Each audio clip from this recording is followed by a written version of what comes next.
Aha! Got you. Just as I thought.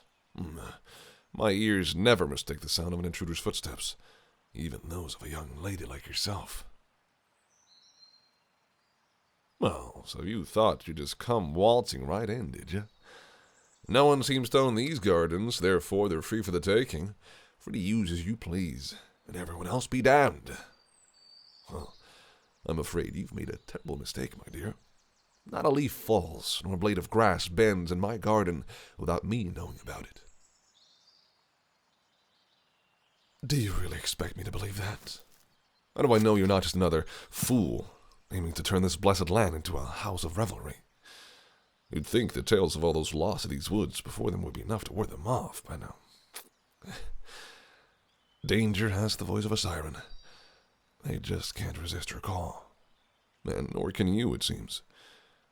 You just couldn't resist the chance to come out here, away from prying eyes, and make a little mischief, could you?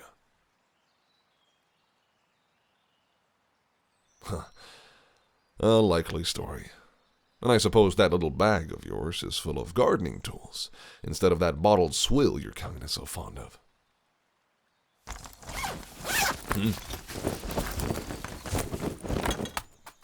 A trowel. Gloves, fork, pruner's wedger. Oh, well, I'll be damned. What's this?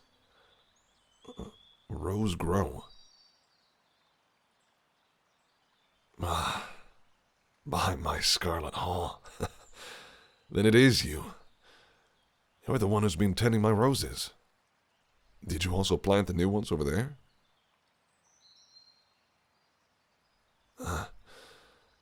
I see. Perhaps I shouldn't have been so quick to assume the worst. I suppose we're even, then. True, you shouldn't have been trespassing, but you've done me a great kindness by helping me care for this place. Especially as far as my roses are concerned. Would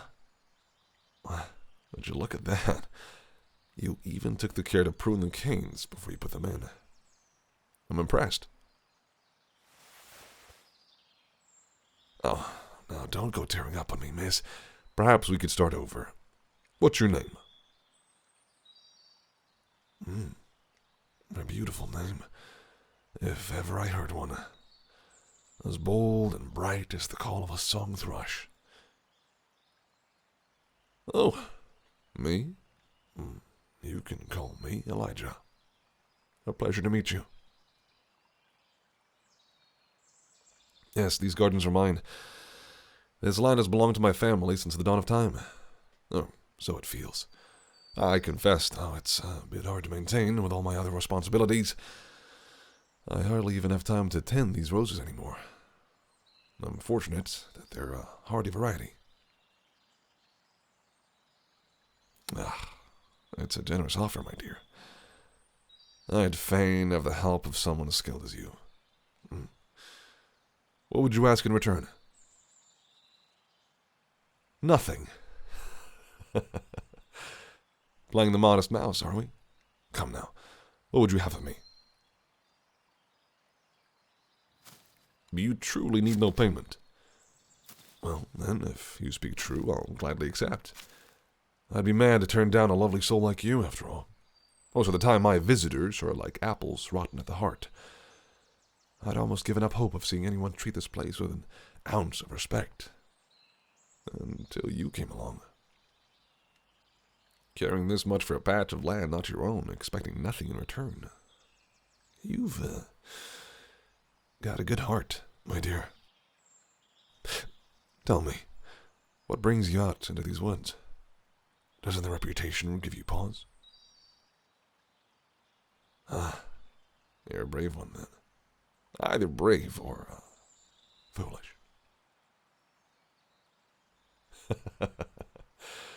True, some might say they're one and the same. And what would you say? Interesting. It sounds as though you speak from experience. I'm very sorry, my dear. Your brother, you said. I see. He was last seen in these woods. Whole year. That explains the air of melancholy about you.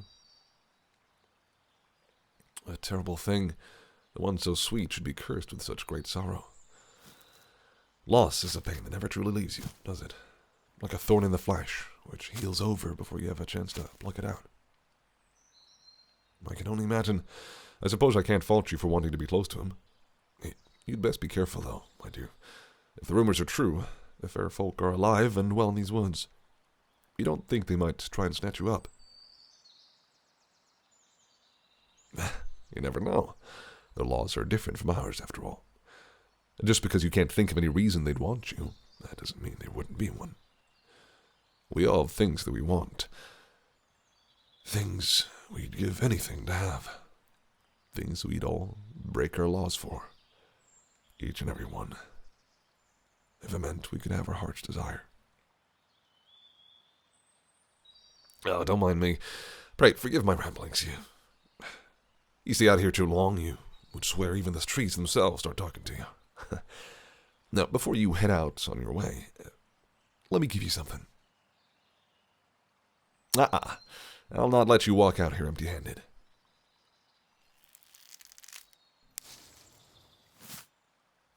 Take one of my roses with you. Perhaps you can grow a cutting from it.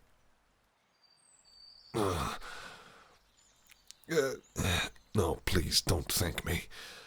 It's the least I can do.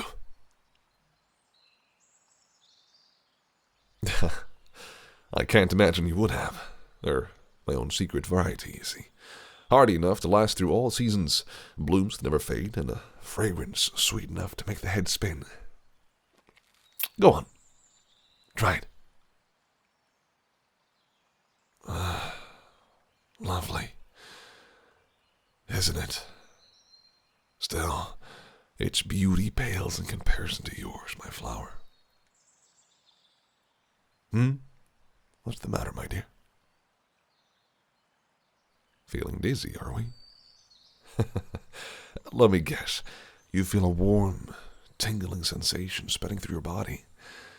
Your mind is growing hazy, your thoughts slowing to a crawl. Your eyes are getting heavier with each passing moment as sleep descends on you like a fog. There we go. You see it now, don't you? No, my dear, it's not your dreams taking hold. At least, not yet. It's merely the veil starting to lift. Now that you're in my power, you're starting to see what I see. You can see things as they truly are, both my garden and me. I think you already know, my flower. Or perhaps the question you're looking for is not who I am, but what. That's right. A word of advice. Don't be so hasty in giving out your name to strangers. You never know what they might do with it. No, my dear, I don't think I shall. On the contrary, you'll be coming with me. I've waited aeons for someone like you, immortal with your beauty and gentleness, your reverence for the natural world. I'd be a fool to let you go.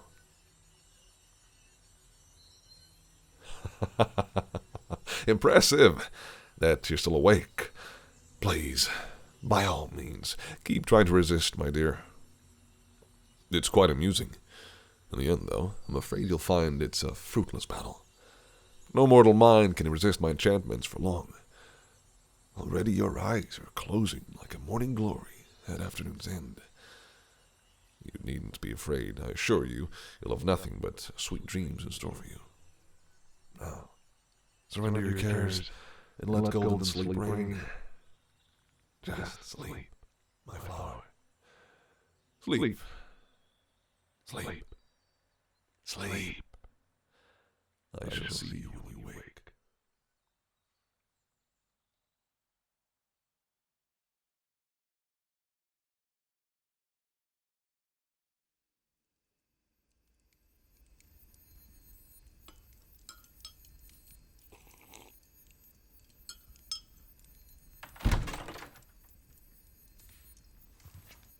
Good morrow, my flower. It's good to see you up and about. How are you faring? It is understandable. Passing through the veil for the first time often tends to muddle the mind, especially for a mortal such as yourself. You need not worry.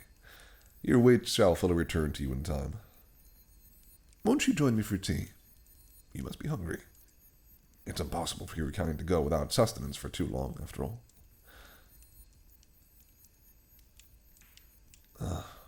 Why so hesitant, my flower? What? Do you think me a spider? Lying in wait until my prey steps close enough to strike? Fear not, my dear, I don't bite. At least not in this form.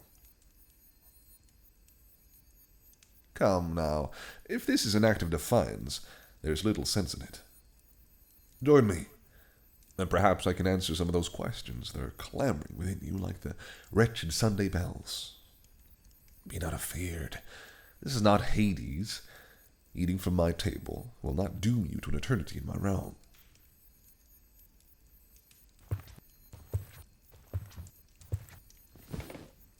There. It's good to see your common sense prevail. Have whatever you like. If nothing appeals to you, just say the word, and I shall send for something else. What do they call me? An apt question indeed. They call me Elijah. I am the head of the Middlemas Court. In human terms, you might call me a prince. And to answer what would doubtlessly be your next question, we are at my manor, in my realm. Look out those windows. Yes, go on. Peer through the glass. Can you see it? Yes. It's the very same rose garden where we met yestereve.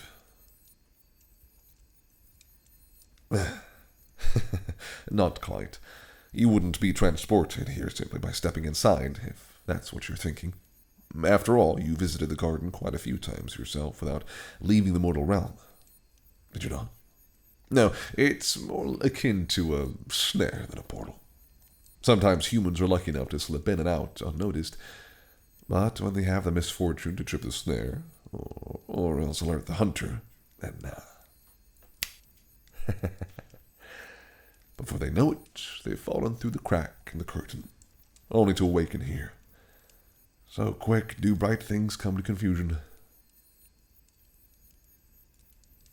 Now you are different, my dear. Rarely do I cross into the mortal realm, but I needed to see for myself whether you truly were what you seemed, before any magic took hold. I had noticed the changes to my garden, you see, changes stemming from the other side. Suddenly the weeds were fewer, the soil was treated, spent blooms were removed, new rose bushes appeared, young and proud. A mortal variety. I hardly dared let myself believe that a mortal might be caring for my garden. You can only imagine my joy when I found that it was true. Most humans that we catch these days are naught but sanctimonious pirates, focused only on subjugating the land and its kin, but you, my flower, you are not a pirate but a steward, one willing to give, to care for the earth, instead of merely taking. As soon as you proved your intentions to me, back in the garden, I knew I'd found the one worthy to stand beside me for all of eternity. Yes, my dear, I speak of marriage. I wish for you to be my bride.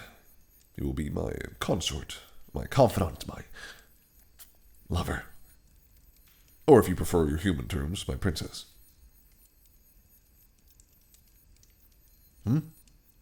On the contrary, my dear, you being human is a boon. While we Fae can marry amongst our own kind, politics can get rather messy. Occasionally, the unrest created by the shifting hierarchies has been known to destroy entire courts. But with a mortal bride, there is no such risk. You have nothing to fear from my kin. I promise. They shall accept you, and if they don't, they shall answer to me.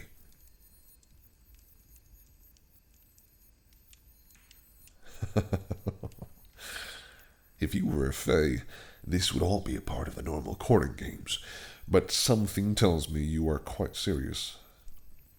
Amusing, that you think you can simply refuse. But you're forgetting something, my dear. I hold your name, meaning that, until I release you, you are in my power. I'm wrong, am I? Why? Pray tell. So it was only your nickname that you gave me. Very clever, indeed. True, a nickname has but a fraction of a given name's power. However, my dear, there is one other thing to consider. If you recall, back in the garden, you offered yourself to me. Oh, but you did. You offered to help me, did you not? Perhaps, but what were your exact words? If you want, I'd be happy to help you. We never specified just what you were offering to help with.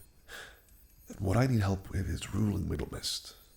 After all, should I have naught but empty air in the seat beside me as I sit in my throne? Should I be forced to govern with the whispers of the wind as my sole advisor?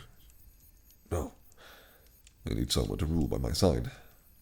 I need you, my flower.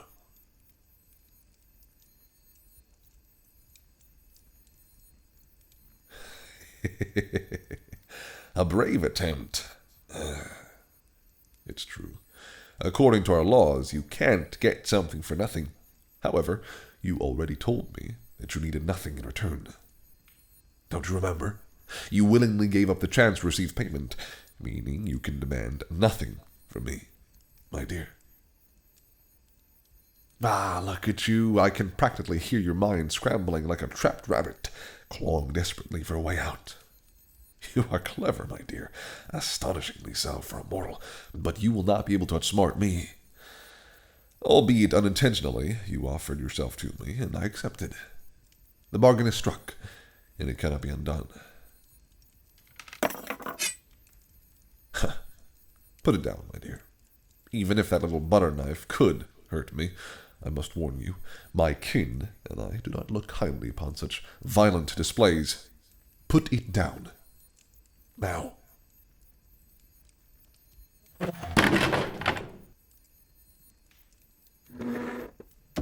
I would also advise you to hold your tongue. Such words are more fitting for a viper than for my future bride. 'Tis a game indeed to insult a fae, let alone one of my status. Oh, no, my flower. 'Tis not you I would punish. Rather, it will be another who bears the consequences. Someone very precious to you. Someone who you had once thought was lost.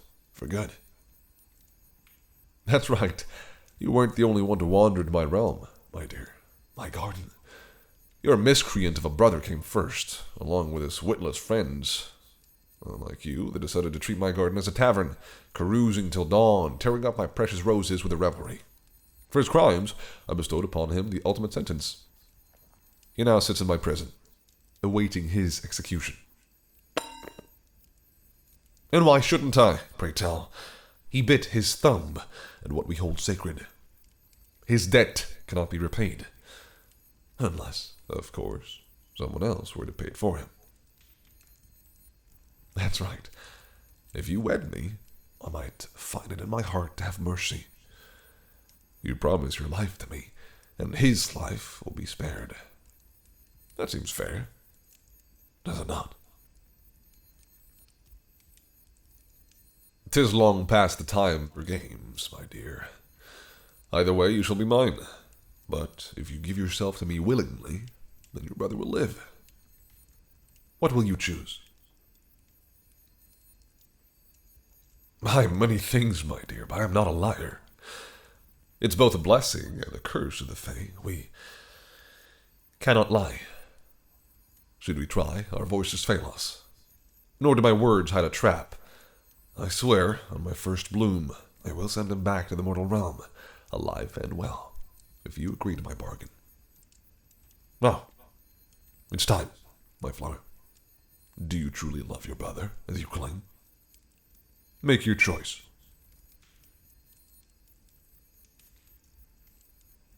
Yet again. I am glad to see your sense prevails. Give me your hand.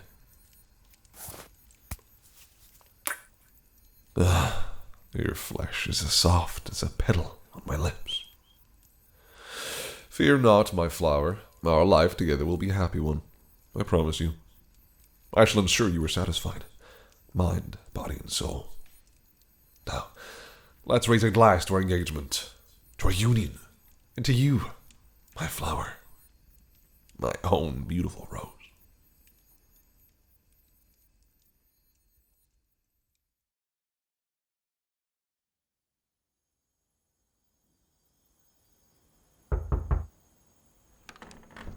Hello, my flower, my one and only rose.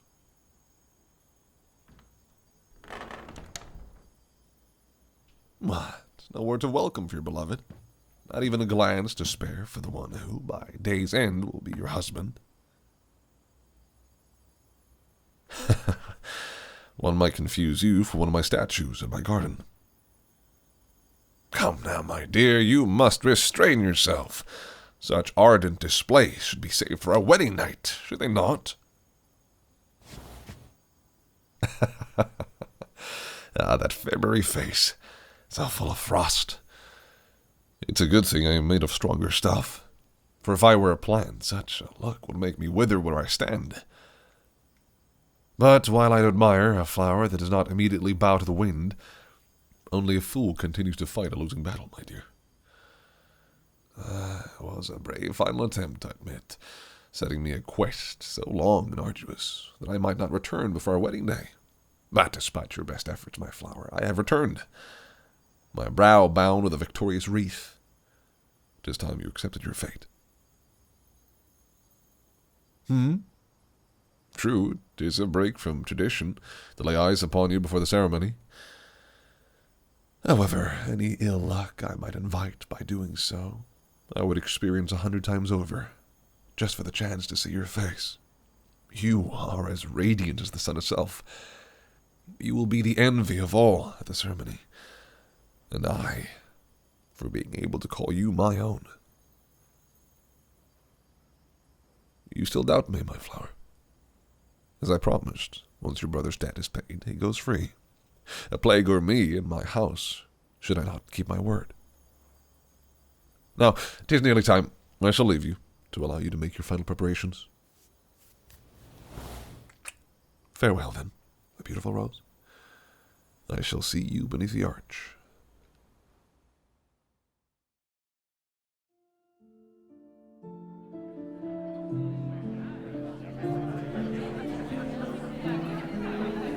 Welcome, dear friends. Today we gather to celebrate the union between Prince Elijah, head of our beloved Middlemist court, and his chosen. Before they are made handfast, let them now, in accordance with tradition, present one another the results of their quests, as proof of their devotion to one another. My lord, let thee be first. What hast thou secured for your beloved? As you requested, my one and only rose, I have brought for you an item of legend, one sought by many, but which few have ever laid eyes upon, be they fey or mortal.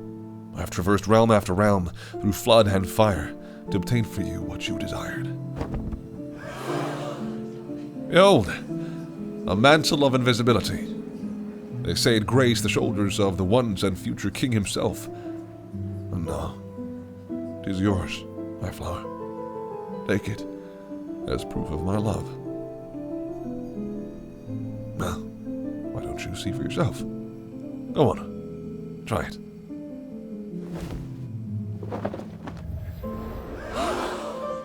What did I tell you? I'm glad to see you like it. Or not see, I suppose. And now, my lady, let thee reciprocate. What hast thou secured for your beloved in turn?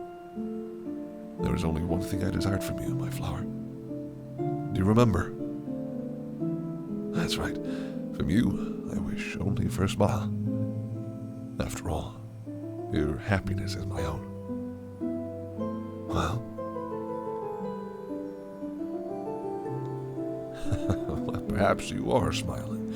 but is useless if I cannot see it. Remove the cloak, my dear, and let me see your lovely face. I beg your pardon? Another one of your little games. Come now. As much as I enjoy your wit, it is hardly the time. Our friends wait upon us. Remove the cloak, and let us continue the ceremony. No. Of course. I see how it is. Leave it to you to find a final way to spite me. In front of all our guests, no less. Clever, my dear. Very clever. However, I grow tired of your jests. Remove that cloak at once before you make me truly angry. You dare refuse your prince? I shan't tell you again. Show your face. What? Nonsense. Do you intend to stay invisible forever? What king ever had an invisible queen? Think back to my words. What do you... No.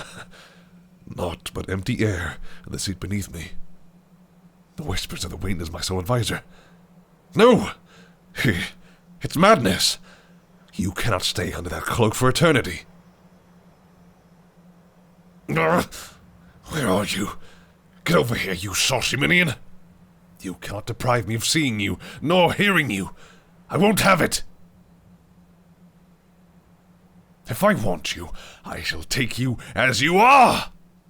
You little viper! We had a bargain! Oh, really?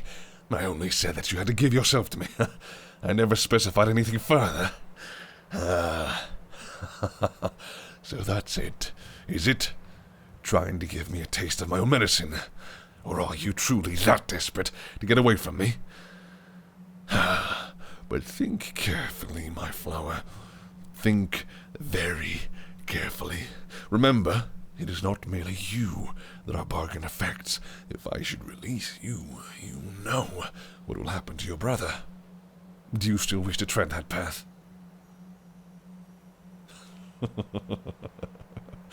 Very well.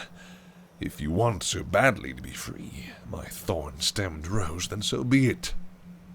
Let all the friends Scarlett here bear witness. I hereby revoke the marriage contract between myself and my chosen. As of this moment, she is free.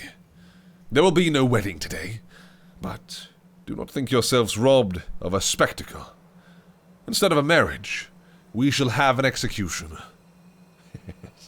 Yes, bring the human prisoner here, and let him be executed at once. Silence, my flower. It is time to reap what you have sown. Without your hand as payment, your brother's debt still stands. Now, he will pay for your selfishness with his life. Oh, what makes you think you have any right to object? You claim him? On what grounds? Ha! You've been over this already, my dear. You cannot claim him as a reward for caring for my garden. You already said you didn't want anything in return. What? He's not a thing, but a person. Wait. No. No! This cannot be. You think a mere twist of my words will be enough to wrench yourselves from my grasp. You cannot escape that easily. What? Damn all laws. Perhaps they do say you can't get something for nothing, but I am the prince. Who's to say I cannot break them if I choose? Who would dare to challenge me? What consequences could I possibly face? I said what? A plague in my house, if I do not keep my word. No. You can't.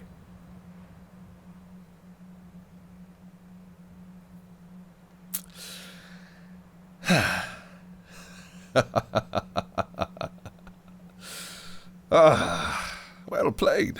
my dear. Very well played indeed. It would seem, in this particular battle of wits, you are the victor. Then let it be so. Take your fool of a brother, and be gone from here. But, before you take your leave, pray, let me gaze upon you one last time. I would fain see the face of the one who has bested me.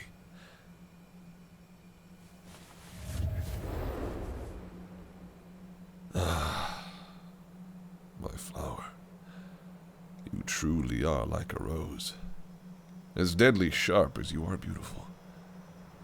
I have been fortunate indeed to be pierced by your thorns. Your face shall forever be noted in my book of memory. Now, take your brother, and get thee gone. Adieu, my dear. And be vigilant, I beseech you. For should we ever meet again, rest assured, it will not be you who is victorious.